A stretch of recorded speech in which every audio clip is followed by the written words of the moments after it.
Sejarah. Kalian semua pasti tahu ini benda apa. Ya, benar, garpu. Kalau dalam bahasa Inggris, benar, fork. Atau kalau dalam bahasa Belanda, fork. Kalau dalam bahasa Manado,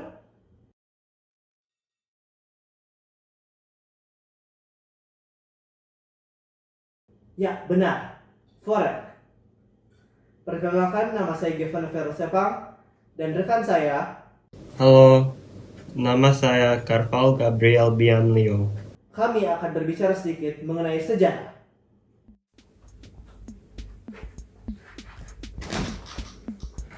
Dalam sejarah kolonialisasi Manado, pengaruh yang dibawa oleh para bangsa Eropa sangatlah berdampak, baik dalam segi agama, segi budaya, maupun segi sosial.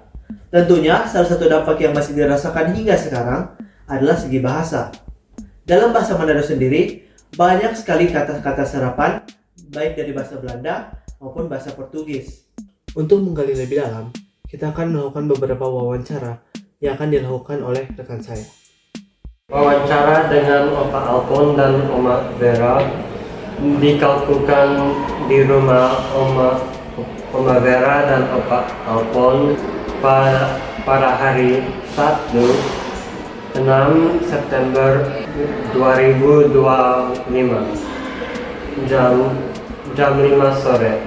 Wawancara dengan Ibu Medi dilakukan di rumah Medi pada hari Selasa 16 September 2025 jam 8 malam.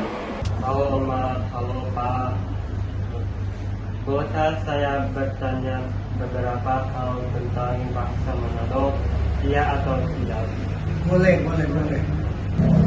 Apakah Bapak mempelajari bahasa-bahasa asing?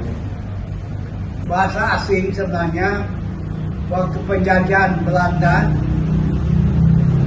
di Minahasa, Tonsea paling banyak, dan orang-orang Tonsea, terutama yang tinggal dengan orang Belanda, langsung belajar bahasa Belanda. Tidak bisa belajar, tapi karena komunikasi setiap hari di rumah, dan sekali lagi orang Tonsea yang paling banyak. Masyarakat di Sulawesi Utara, khususnya suku Tonsea, sepertinya bisa berbahasa Belanda pada zaman penjajahan. Ini dikarenakan karena interaksi langsung yang mereka lakukan, dan ini menunjukkan dampak yang dibawa oleh penjajahan secara langsung. Sebenarnya tidak bahasa Manado. Yang ada logat, gaya bahasa, umpamanya kita orang. Itu kependekan dari kita orang, gaya bahasanya, aksennya begitu. Menurut Bapak Alpon, Manado bukanlah sebuah bahasa, melainkan sebuah logat bahasa Indonesia. Dan bahasa-bahasa yang digunakan oleh masyarakat Sulawesi Utara, khususnya di daerah Minahasa, itu merupakan bahasa-bahasa daerah seperti bahasa Tontembuan dan bahasa Tonsea.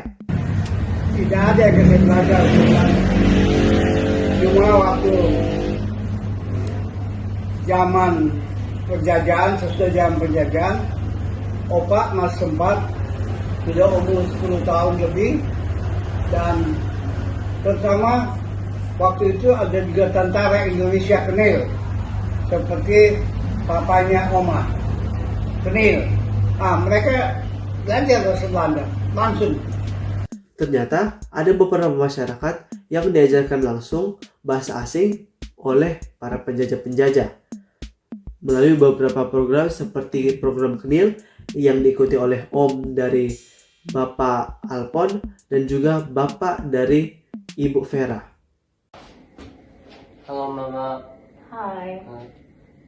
Terima kasih atas waktunya. Sebelum kita mulai, boleh sebutkan nama lengkap Mama? Oke, nama lengkap saya, perkenalkan, Medi Koni Lydia Tarore. Oke, mari kita mulai. Bagaimana pengaruh bahasa asing yang dirasakan Ibu? Pengaruh bahasa asing tentunya berpengaruh dalam kehidupan kita bersosialisasi, dan itu di mana kita bersekolah, di mana kita bergaul, tentu itu sangat mempengaruhi.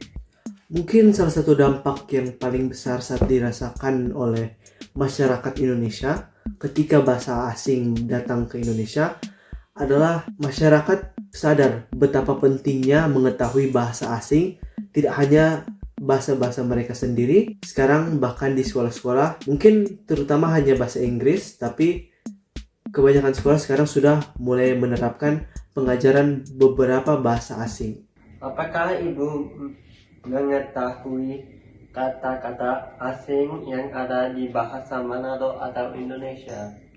Kalau kata-kata asing yang ada di bahasa Manado, tentu saja ada sebagian dari bahasa Inggris, tetapi sepanjang pengetahuan saya, bahasa Belanda lebih banyak kata-katanya yang pengucapannya atau kosakatanya mirip dengan bahasa Manado. Oke.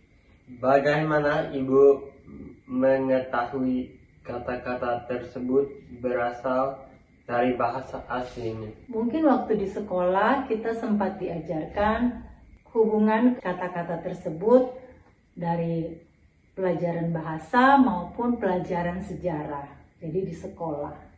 Apakah penting untuk mengetahui sejarah pengaruh bahasa asing terhadap bahasa Manado?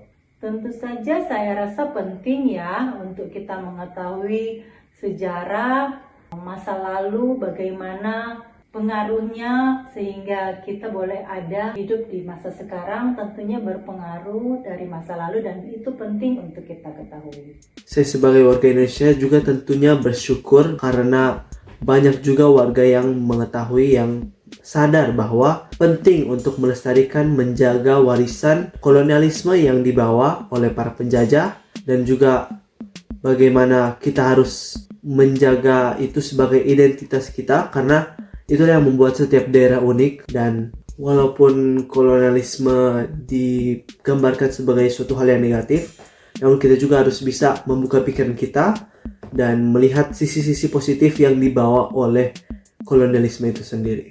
Kami belajar bahwa pengaruh bahasa asing sangat penting untuk penggunaan kata-kata yang bijak. Pengaruh yang dibawa bukan hanya dalam bentuk kosakata, namun juga dalam bentuk pemikiran.